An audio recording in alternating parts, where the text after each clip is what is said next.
La question de la crise, de mon point de vue, a fédéré les acteurs autour d'une cause commune, d'un objectif commun, lutter contre la propagation du virus.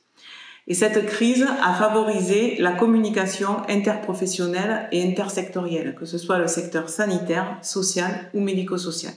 Les professionnels du premier recours ont su se saisir du dispositif d'appui à la coordination des parcours complexes.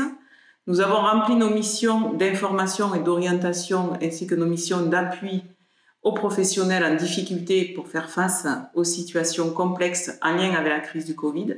Nous avons également donc participé à la gestion et à la coordination des ressources humaines en fonction des besoins, facilitation de l'accès aux soins pour les personnes isolées ou pour les personnes n'ayant pas de médecin traitant accessible en cette période de crise.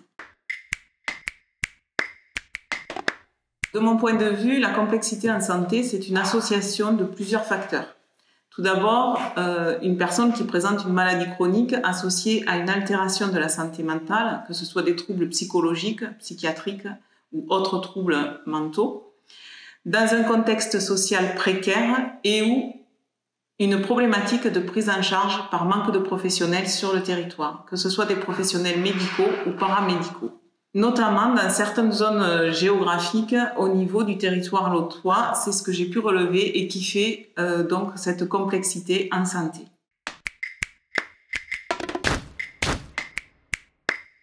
Pour moi, les facteurs qui créent une situation complexe sont les suivants.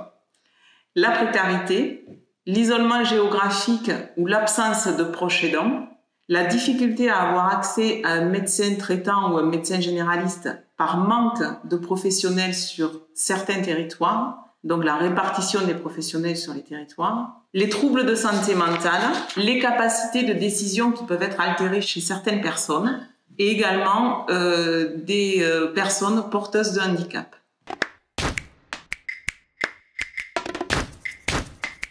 De mon point de vue, le manque d'offres de soins adaptées, notamment pour les personnes en situation de handicap ou porteuses de troubles mentaux, est pour moi un frein à une bonne prise en charge aujourd'hui pour les patients.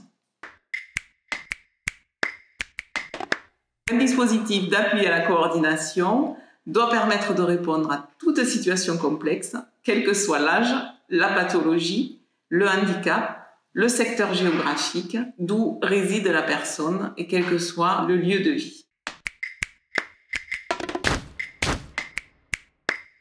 Qu'il soit l'unité centrale pour désigner les bons acteurs à mobiliser pour une réponse adaptée à chaque situation et à chaque usager.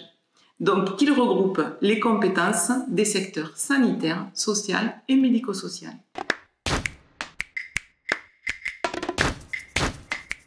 Son rôle serait d'analyser les situations pour mobiliser les compétences des acteurs de terrain afin d'adapter et d'améliorer la prise en charge et fédérer les professionnels autour d'une prise en charge en fonction du parcours de vie et du parcours de soins préétabli après l'analyse de la situation.